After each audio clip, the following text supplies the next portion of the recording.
Dane Brugler, preeminent draft analyst from The Athletic. We'll be looking for the Beast in, what is that, a couple of months away? A month away? Ish? Oh my God, it's also. I know. It's it'll be before we know it. It's Did you crazy. just get anxiety thinking Very about much all so. the work that you had Very to do? much so, yeah. I want to ask about something really detailed here. Where do you get all the name pronunciations? Are you asking about 500 guys' name pronunciations personally? Well, no, I mean, I will go to, the school usually has them, so check out each school.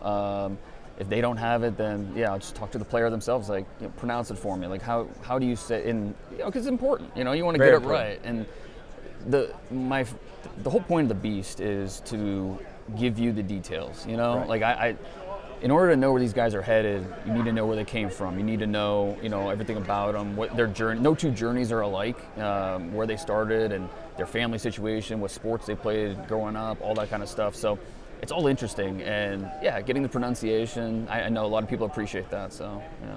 I certainly do. Yeah. Well, I mean, there's so many things that we could take away from the Beast, but what are you taking away from this week? How does this week inform your process? It's one big cross-checking exercise. That's what the Combine is, and that's how scouts view it, it's how I view it. All the hay's in the barn in terms of watching the tape and understanding who these guys are. But this week, not just the on-field, but certainly on-field. You want to see how they move in space. You want to see the actual data with the drills. But then also getting a chance to talk to them. For me personally, a chance to talk with a lot of scouts. I've been texting with all season, but getting a chance to actually sit down with them and, find out where they are in their process. Guys maybe they're still hung up on. That's always interesting. The coaches too, because the coaches are just kind of getting introduced to these guys now. Right. Like Senior Bowl, Shrine Bowl, like those are the kind of the first introductions. And they've been watching tapes, they know the names, but here's where they get a chance to meet some of these guys for the first time and really learn, okay, are they going to be a fit for us personality-wise, just their mentality, what's their mental capacity, do we feel like they can understand our playbook and execute? So trying to figure out all that stuff in a week span, it's busy, but it's a lot of fun and really productive. Do you come with notes that you want to find answers to, or are you just kind of going where the week takes you? Yeah, no, I definitely have, and I'll prioritize it. So, like, I need to come away from the week knowing this. Okay. And sometimes I'll just, because the nice part about this is we have 300 players that have come through the convention center here. And I've talked to probably 85, 90% of them already. But the 10, 15 I'm missing, okay, I can just ask right to their face, like, what happened here, or what was the, why'd you miss this game, or whatever it may be. I can get straight from their mouths, hey, this is what happened, this is what, and that's really beneficial. So it feels pretty unique in your approach of, I'm just going to ask the player, right? A lot of people try to stay back and just evaluate the film and stuff like that. How much value do you think that provides to your process and to the process of the public grader? Yeah, and I think, because I treat my job like I'm a scout for a team. You're grading the player as much as you want to grade the person as well. You want to find out what makes them tick, what drives them. What adversities have they had to overcome? Because we've seen that NFL is it's not for everybody. And so give me a guy that has had to overcome a lot in his life and he just keeps on coming. He's not going to stop. Like a good example of that, Siobhan Revelle from East Carolina. I've got a feature coming out on The Athletic tomorrow. I don't think people realize how much stuff he's had to overcome. Sophomore year of high school, he was in a bad car accident, shouldn't have walked away from it. Head contusion, fractured skull. Talked to his dad. His dad said he turned around, looked in the back seat, and looked like his son had a hole in his head. Didn't have the grades, so I had to go to a JUCO. COVID shuts that down, and he's working at Amazon warehouse in North Carolina. He's like, his dad and he told me that he never gave up hope, but it felt pretty grim at that point. It's feeling very Kurt Warner-ish, that part of it. Right, exactly.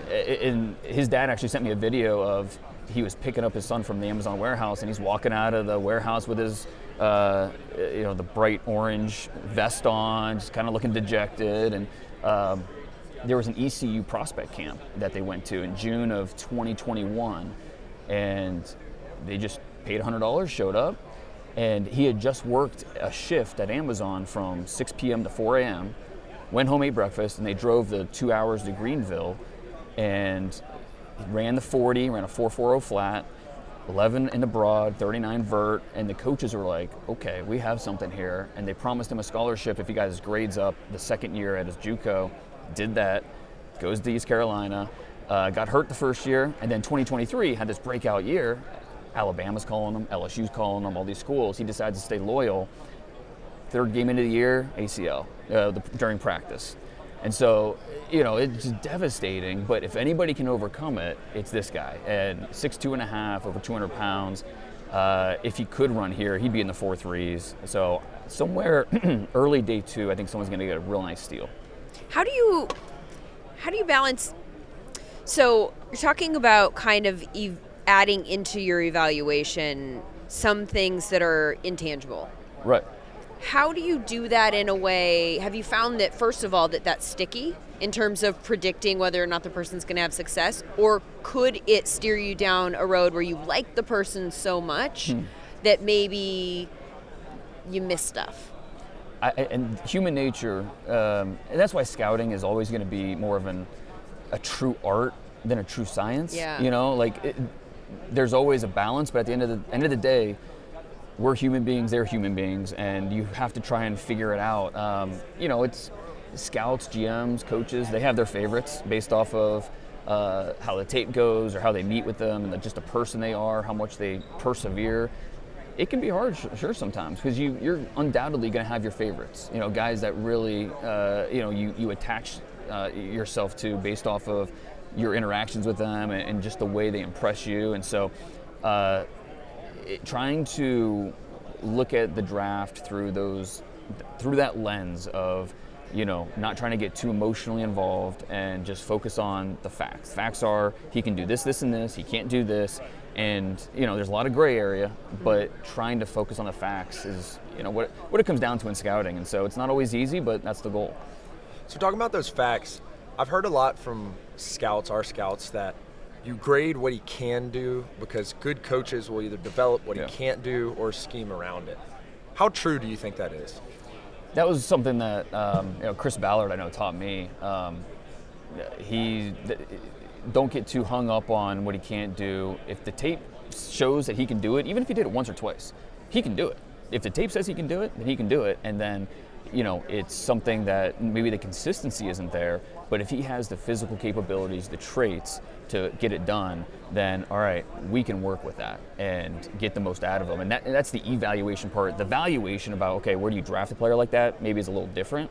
But I think that's the right way to look at it. Sometimes it's easy to get hung up on, Carson Schwessinger, UCLA linebacker, one of my favorite players in the draft. I think if you get hung up on the fact that he's a little bit light, not the most physical at the point of attack, maybe you're not going to like him as much, but then you focus on the instincts, the range, how smart he is, and how much ground he covers. It's like, all right, yeah, this is an NFL linebacker. So I think, focusing on what he does well and the strengths of his game, I think is the way to really identify whether or not he can help your team. And then it just matters how many more things that they do well there are than things that they don't do well. Yeah, I think, and it's not an equal scale, right? Like some things are more valuable. Yeah, if you have a pie chart, some of these things have a little bit more surface area than others, and so keying in on those the key traits. Every position is different, every scheme's different. Based on the defense you're running, you might. What are we going to ask this person to do? Exactly. Are they good at those things? Right, and so sometimes it's as easy as boiling it down to that, and that's why. Yeah, there's over 300 players here. The Beast is going to have 2,000 players in it. Oh my God, 2,000 players? Yeah, well, full reports on 400, but then there'll be 2,000 players in there with full pro day and testing data and all that. But point is, teams, their draft boards are like 150. They're a lot smaller than the draft pool because only so many of those guys are going to fit whether it's personality, culture-wise, or scheme-wise. I think that's something that not enough fans realize, just how small some of these draft boards. Belichick had the smallest draft boards. They were under 100 at times. Most teams are about 150. So let's dig deeper into the guys that'll be on those boards. I'm trying to focus in on the edge rushing class and figuring out, given there's so many people that people expect to go in the first round, why Abdul Carter seems to have separated himself in a completely different tier than Michael Williams or some of these other guys. What are your thoughts on that? Yeah, I think obviously teams draft traits over production, but when you have both, that's always a good thing, right? And so with Abdul Carter leading the nation in tackles for loss, and it helped that he played 16 games deep into the playoffs, but he always had the traits. Coming into the year, when I did my top 50 back in August, he was number 2. Coming into the year, there were expectations, moving the edge, and you see the burst, you see the movement skills. Only 250 pounds, so you wish he was maybe a little bit bigger. But the way he moves and the way he can win in different ways, it just gives you, okay, once he figures out just the art of the pass rush, the tools are there for him to really explode and be an impact player. So for me, Carter is clearly the top guy this year. He's not like Myles Garrett tier in terms of as a prospect, but in this draft, it's not going to be surprising that several teams are going to have him probably at number 1 on their board. When you say it got my attention, teams draft traits over production. It's the motto of every scout, every team in the NFL. That's their motto. It feels like there's a follow-up question there about mistakes being made, and it clearly leading to a mistake-driven process. How do you, and also maybe explains why like a Puka, falls to where he fell, and some of that stuff. How do you balance the two so that you can maximize it? And just talking about production, it's tough because if you have Mike Green from Marshall led the nation in sacks, but how many of those sacks came against Sun Belt competition?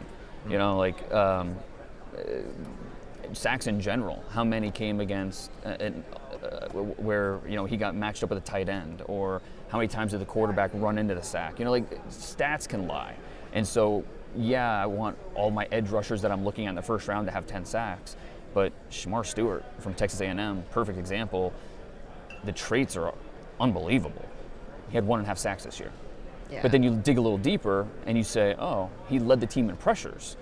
So more than Nick Scorton, more than Shamar Turner. And so, you watch the tape and you're like, okay, this guy the quarterback has to move his feet. He's affecting the pocket, affecting the quarterback, even though he didn't get home. Got it. And no, he needs to get better. He needs to get better as a finisher. Obviously you want sacks, but if my guy can affect the quarterback consistently and be disruptive, okay, we can work with that. And so it's a traits-driven league. And I think it always will be. And so teams really, instead of getting too focused on, he had 10 sacks this year, It's okay. And that's why we run the 40. We have the 3-cone. We vertical. We do all this stuff because, if he has a 40-inch vertical, it's like, all right, this guy's explosive as heck. Okay. So I think I get what's happening here. In my brain, my definition of production, how I would define that would be different than like necessarily just the stats that they're producing, right? Yeah. Like the production on the field can be measured in a variety of different ways, which is one of the things that we do at Sumer. Right. So you're talking about more like the Shamar example is a perfect example, right? The more we get into this, or we learn, getting past just the base stats, like learning all the different ways we can identify at different positions, production. It definitely blurs the lines of how we view these guys. So no doubt. What I like to say is stats don't lie; they just tell the truth that you want them to tell. That's true. I mean, you can twist it a lot of different ways at times because of and that happens in war rooms. As teams get together, build their preliminary board, and it's. I don't want to say like stats don't matter. Of course they matter, but it's interesting how teams latch onto different things when they stack their board and kind of make their reasoning why they have a guy at a certain place and maybe another guy lower. So it's interesting. Yeah. So want to switch it up real quick, just because he goes along with this conversation.